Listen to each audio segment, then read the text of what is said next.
What is going on, everybody? Welcome back to the channel. This here is my dad's 2001 F350 that he bought brand new in September of 2000.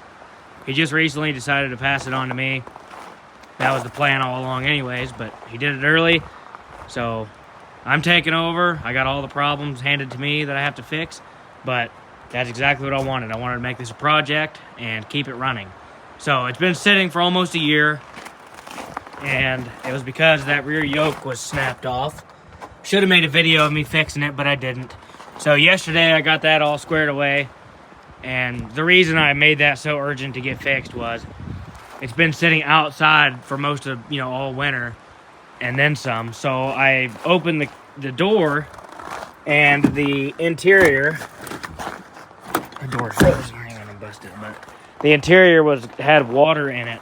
And I was really worried, that it was going to start growing mold, and I could tell it was coming from the windshield, which is a pretty common place for these to leak. So I immediately started to worry about the electronics getting wet. So I said enough is enough, and I pulled it in the shop, made room, got it in there, got it dried out somewhat, charged the batteries up good, and replaced that. And yesterday I put about 50 miles on it. No engine light, the heat worked, everything seemed to be just fine. The headlights, all the cab lights, tail lights, everything works. So we're going to go ahead and crank it up this morning. You can hear it's windy. It's currently about 21, 22 degrees, and it was 13 earlier this morning in the night. So this will be the true test if the batteries are completely shot or not, and also to see how healthy it is, I guess. But we're going to go ahead and pop the hood and check the oil. It's no secret it leaks oil. It's got over 700,000. I think the motor is honestly on its last legs. It's just, I don't even know where it's leaking from. You can see right here, 697,700 miles. And if you've seen some of my other videos, I've claimed 747,000. The reason for that is it's had these 35s on it forever. So we figure it loses about 6 to 7 miles. Or actually, no, I think we figured more like 9 or 10 miles per 100. So it's behind on miles. It's had 35s for most of its life. So I've called it the 747 truck. But the problem is that it only reads 697. So we're going to try and get to at least 700 on here before the motor blows. So that's kind of the goal. But you can see the interior is very clean still. Everything works in here as it should. Even the thing up there still works. But you can see the moisture on the inside still. Tons of moisture. You can see where this was all really wet and nasty. It needs a really good detail. It's gross. I mean, what do you expect? It's got these custom cedar wood running boards my dad built years ago that have been on here since 07. Those were a big hit. They get refinished every now and then. Back when it had a regular bed, they come back to here, and we chopped them off when we got the flat bed because it wasn't needed anymore.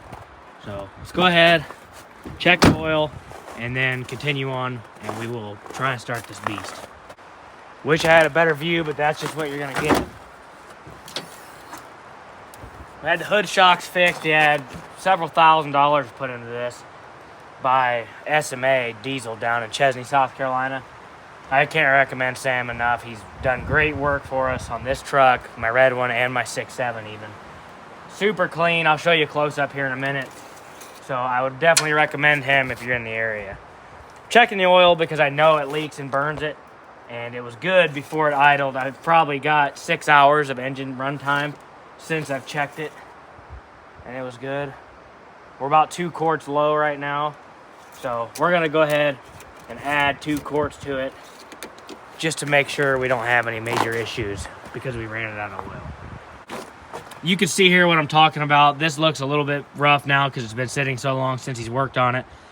The only thing he should have done that I could see is that he should have changed this out just because it's ugly and it has a hole that was caulked. It's just ugly. It would have really made it look fresh, but he did brand new Motorcraft batteries, a whole new engine wiring harness. You see brand new relays, brand new pipe kit, everything was completely redone in there, and it looked really good. It looked brand new. So it doesn't look like it has 740 whatever thousand, but this is the completely original engine. It has the factory air intake for all those miles.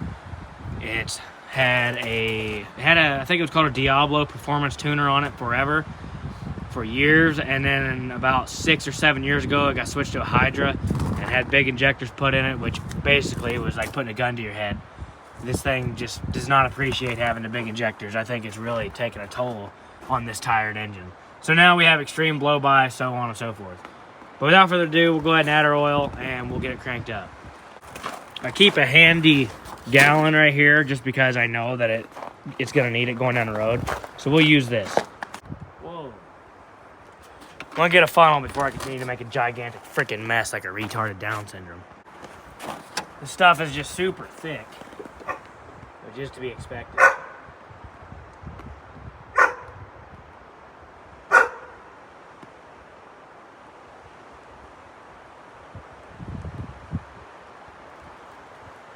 That seems a little bit extreme, good lord. Freaking like summertime bar oil when it's negative 20 degrees. Okay, yeah, we're just dripping oil everywhere. Oh, forgive me. I know, I just can't handle myself dripping oil. If I had to guess, this thing's not gonna start without being put on a charger because these batteries are probably just completely junk.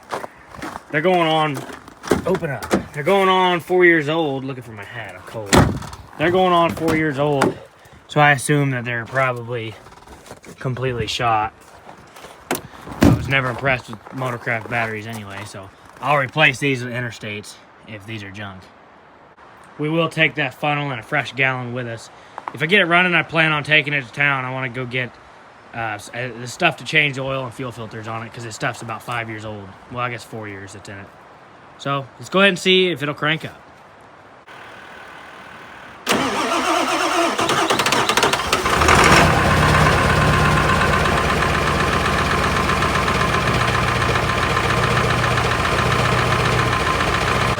I'm actually very impressed at how easy that cranked up. That is amazing. You can hear she's moving. That goes to show it's not the miles. Yeah, she sounds pretty rough, but it's also got big injectors. So that's probably all it is.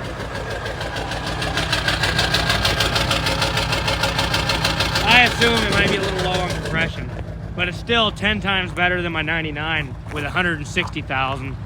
This truck right here, I guarantee you we wouldn't even get it to start. We'd probably kill the battery first.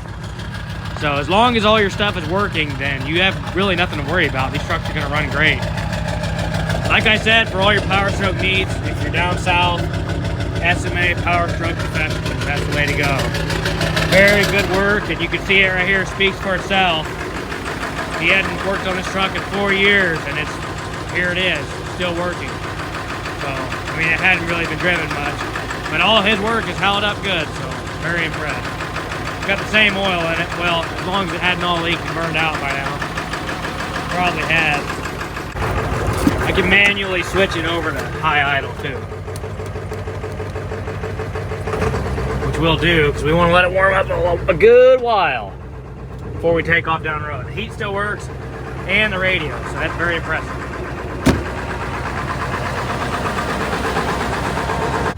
So, it sounds like pure garbage, but some knocking, tapping, but we're just going to continue to drive it till it doesn't drive anymore. It's kind of the plan, so we'll run into town, get us some eggs, and then come back, cook breakfast, and we might go on a joyride. The main thing I'm doing to try and preserve this thing is just take it easy. No wide open throttle, just take it real easy and hope for the best. It's a very beautiful day. It sure does smoke a lot, as you can see back there. But once it gets good and warm, it pretty much goes away. It is knocking and smoking a lot, so I mean, this thing's probably on its way out. But we're just gonna keep on driving as long as we can until she goes. Really hope it makes it to 700,000 at least on that thing here before it goes. I think it's about to go. It's actually knocking pretty bad now. You can hear the exhaust back pressure valve, it stays on a lot. You know, it's kind of sad to see this engine go, but it's been on its way and we just knew it was, but it's still sad because I grew up in this truck and come this far, you know. I just think it's a combination of abuse and oversized injectors, just we couldn't take it. Cannot take it. Wore out. Seems okay, I mean, it just knocks for sure. sure. Definitely at idle and stuff. Almost sounds to me like the knock has done went away, and if it did, then it just must be a bad injector or something making that noise. So that doesn't just come and go like that. That's weird.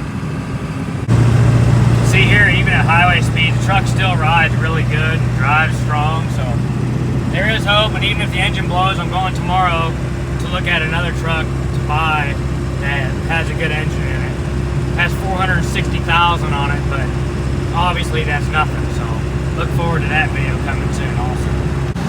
The knocking seems to have pretty much completely went away, so I can only assume it's like an injector knock or something. Either way, I think it's going to last a long time. We'll check the Blowby here whenever we stop. We ran into town, got some spray paint so we could paint our water jugs red and green, red and yellow. That way people don't blow themselves up thinking it's water in a water jug. It's because I put gas in them and diesel. So seems to be fine to me. Let's just check it out. Let's see what the Blowby looks like.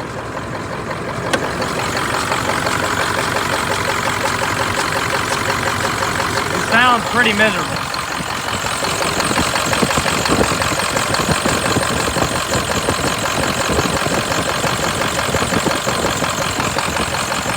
Yeah, it's definitely on its last leg.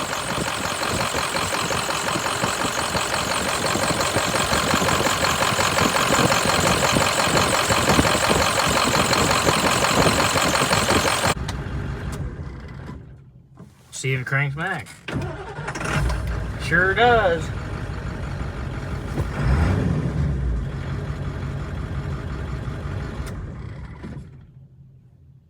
This thing just seems really miserable. Tired. You can tell it's just tired. Still starts up though. That low compression probably helps. Well, the stories, if I could tell you all of them. Well, I'll tell you some I remember. Back when I was a little 3 or 4 year old kid, we were at Boy Scouts. Now, I didn't learn anything from Boy Scouts. I was teaching them how to sharpen a wooden stick. But I was in there for, a year or two, whatever. Couldn't take it anymore, quit. But anyways, we had a camping trip. This is one of my favorite memories. We had a camping trip, and I remember this thing needed glow plugs and injectors so bad that it would not start even on a summer day normally, unless it was plugged in. If it was below 60 degrees, you might as well forget it. So it was really cold at this camp. It was probably 30 degrees, not terribly cold. And I remember we could not get this thing to start. We done killed the battery, so we jumped it, could not get it to start, sprayed starting fluid, ran out of starting fluid, couldn't get it to start. Got pulled up the hill multiple times by side-by-side and rolled down a hill. Still would not start. Or tractor or something. And then what we ended up doing was we had charcoal and a grill, and we lit a fire underneath the engine and let a fire go for a couple hours, cooked a breakfast, did everything underneath the engine. And finally, we got pulled up the hill and we roll started it another time. And finally, after hours of embarrassment, the truck wasn't even that old back then. And we finally got it taken off. So that was a pretty interesting story. Another time, this is kind of the reason it has a flatbed, it had a gooseneck on there, and my dad went to load up a forklift, and he had the back wheels chalked and not the front, and it picked up the rear end, and the truck took off down the road, and he was on the forklift at the back of the gooseneck, and rode all the way straight down a hill, and then it hit the bottom, and it turned, jackknifed, and the driver's side of the bed hit a tree, which saved the whole truck from going off a cliff. This door got completely caved in by the corner of the gooseneck. Or no. Was that the gooseneck? Yeah, it was. Wrapped around so bad that the corner of the gooseneck took this door out and stabbed the homemade running board. They look really rough. They need to be refinished. And then caved this cab corner in. So you can see it was repainted. So obviously that's probably why all this is peeling. Because, poor body work. So that cab corner was fixed and the door was fixed. So this whole side got repainted then at that time. So that was kind of funny. Well, it wasn't really funny, but that was an exciting memory. And then shortly after that, it went years with the bed looking all beat up and ugly. And then several years after that, we were passing somebody on a double yellow line. This was our fault, my dad's fault. And it was somebody doing like 20 and a 35. Well, it turns out there was a car in front of him turning left. So we basically T-boned a Honda Accord going about 55 and destroyed this bumper. Destroyed, it had the 01 headlights. Destroyed the turn signal I just fixed and the headlight. Destroyed this fender, broke the leaf spring, broke the axle, did tons of work, damage up here in the front. However, this is the original grill. That's a 700,000 mile grill. And this happened right here. Where is it? Where's the nick? Right here. This happened at the first time it got new tires. So that nick's been there forever. But that's the original grill after all these miles. So then, shortly after that, that wreck happened, and my dad decided to let the truck sit for a while. And that was when he bought a 6.0. So he had a 6.0 then for a while. And then in the process, he slowly was getting the stuff, fixed it all himself, got the truck fixed, put new wheels on it, and then we drove it for a while. Started working out of it again. Shortly after that, the 6.0 blew up, and then this became the main truck again. So then he started driving it again, and then about a month later, a school bus turned on top of him and caught his brand new bumper. Did that, and then obviously destroyed. This fender got, what happened there? Maybe nothing with the fender. No, okay, I know what it was. So the bumper, let's back up. So it was fixed. And then right after that, a dumb worker, employee we had, took the forklift and bam, hit this bumper and took it right into the fender. Destroyed the brand new fender and bumper and headlight again. So then we replaced that, and then it wasn't a month later, a school bus turned on top of him and did this and hooked the bumper and bent the bumper up into the brand new fender. So that happened again. So at that point, you know, this is where we stand. We haven't completely fixed it. So this corner's kind of been cursed for a long time. The only paint that's original on this thing is the hood, which that's a shame because that was just concrete spilled on there, and then we waited too long to get it off. This is a scrape that's been touched up, and this side just broke out for no reason. I don't really even know why that happened, but what the heck, you know, it's old. Top of the cab still looks really good. There's really no rust on top of the cab or paint peel. I think this whole side's been repainted pretty much. The truck's very clean for the miles and the age. I mean, look, the rockers, even the bottom of the doors aren't rusty at all. It's in very good shape. The frame is in good shape. Very clean frame for the age and miles. It's only had one rear end put in it at 512,000. Tons of tires, tons of diesel fuel. See, this cab corner's starting to bubble. That's kind of scaring me because that's the only part of the truck that has any rust trying to start. Super clean, but just the moisture just gets to it. This, I think the only original paint on this truck is the back door, the top of the cab, this driver's fender, and the hood. The driver's door here was painted because the truck got broken into back when GPSs were starting to come out. Somebody stole the GPS. Broke this door off, you know, right here, and tore it up. So this door was repainted years ago. So this is the original paint right here, though. This fender, the hood, the back door, and the cab. All original paint. It's had lift kit on it since it was brand new, pretty much. It's the original front end. Tons of wheel bearings. I actually have all the records of every tank of fuel that was ever put in this truck. I have every single repair that was ever done. And as of 2021 or 2020, I think it was June of 2020, it had its last big repair done, $9,000. So 2019, 2020, it had a lot of work done. Transmission, clutch, injectors, so on and so on. High pressure oil pump, engine harness, tons of crap. The flatbed, but just in repairs and service, it has over 90,000 in it, just for that. And then plus accessories, so on and whatever. Over 120,000 in this truck to get to 700,000. Pretty much, if you could think about a part that needs to be replaced or could have been, it's been replaced. This thing has had every single part replaced at least once, except the engine. The transmission, the 6-speed, very overrated because it's on its 4th or 5th transmission. It's had a lot of them put in it. The first one was at 70,000 miles. This thing broke down more in the first 100,000 than it did in the second 600,000. I mean, it just had its fair share of problems. Broke down all the time. So yeah, multiple sets of front leaf springs. It's broke probably 3 sets of rear leaf springs.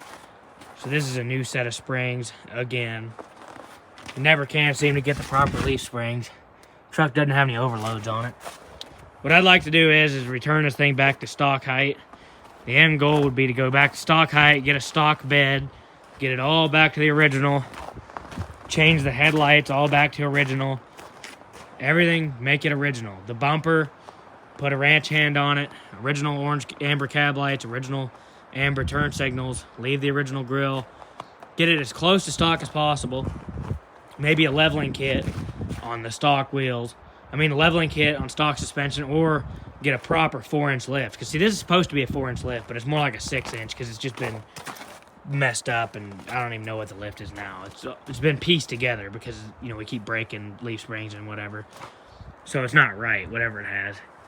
So I want to take it back, maybe do a 3-inch lift all the way around. Keep it kind of low back to the ground. And then put either the factory, like the 16-inch factory wheels that they had on these that I really loved with a 35, or a set of like 2017 and up Lariat stocks on a 35. And then obviously have the whole truck repainted and pretty much look original. That would be the end goal. Let's go ahead and test these fog lights because they were the original bulbs as far as I know. So I'm kind of curious to see if they still work. We'll turn the key, fog lights. If they still work, that's freaking amazing because it's the original bulb. They don't work. I think it's an electrical thing because they kind of come and go. I think last I knew they both still worked. Well, stuff can't last forever, you know? What do you expect? If you look here, though, I mean, this interior is really shocking. Nothing's broke. Everything still works. I think even these still work. The lights on here. Oh, not anymore. That's a shame. They worked last I knew. Oh, look, they kind of work. They're just buggy. Hey! There we go. The beauty mirror still works. You can see where this thing got wore thin, or my dad grabbed it so many times. Flipping it up and down, he always checking himself out. Tons of miles, tons of years. Door panels are still good. Door switches are all still good. Original door panels. Nothing's broke. Pretty amazing. Manufactured September 2000. I still have the original window sticker. Everything. Seats have been redone once or twice. Don't really know. Could use them again here soon. But that's pretty good. I mean, the back seat needs to be redone completely. It's really rough. But get yourself a good look. Oh, another thing. Didn't even mention. Original transfer case still. Original engine. And the same floor mats that have been in here since he first got the truck. Absolutely amazing that these floor mats aren't even cracked, aren't dry rotted, they don't even look worn down at all. Nowadays, you buy floor mats, they don't last. I'll show you for proof. I have the proof over here in my 99. These floor mats are brand new. They have less than 10,000 miles on them. These floor mats the guy put in there the day I bought the truck. I mean, like right before he sold it, basically. Look at that garbage. Look at that crap. Completely worthless. I had the same ones in my 02, and they were garbage too, didn't work. I need to get this truck cranked up and moved around out of the way of the shop. I don't know how to get it to start. It won't start. Actually, I'm not even going to try it. I need to plug it in. It's been brutally cold. Yeah, the oil temp says 33, which is inaccurate. It always reads warmer than it is. See, it says trans temp is 18. That's probably more like it. I don't know. This thing just doesn't start. Something to do with glow plugs. Power supply to glow plugs, I think, because the voltage seems to not drop any. And plus injectors, so you'll just see here.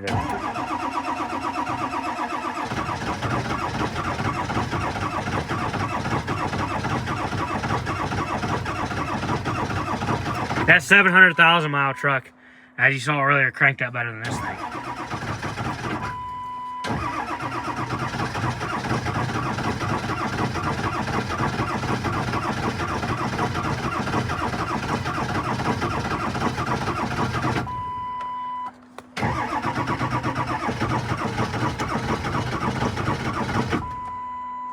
This thing is just rough to start. Kind of crazy, 160,000.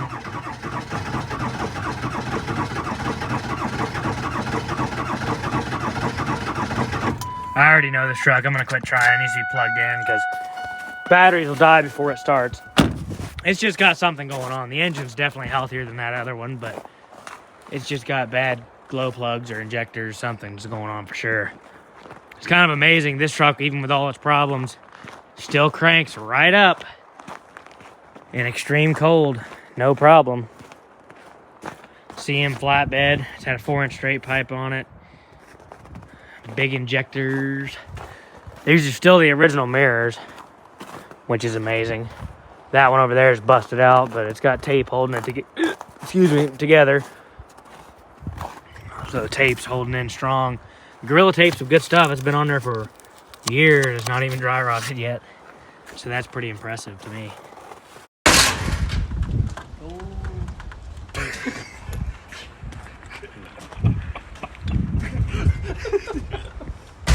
Just loosen it.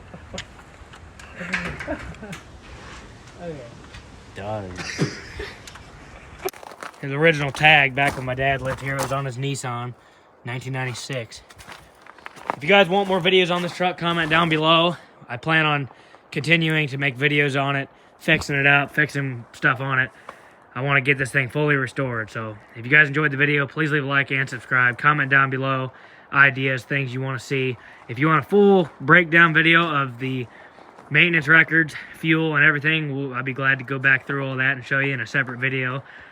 But that'll probably take 20 minutes by itself. So comment down below what you want to see. Thanks for watching. We'll see you in the next video.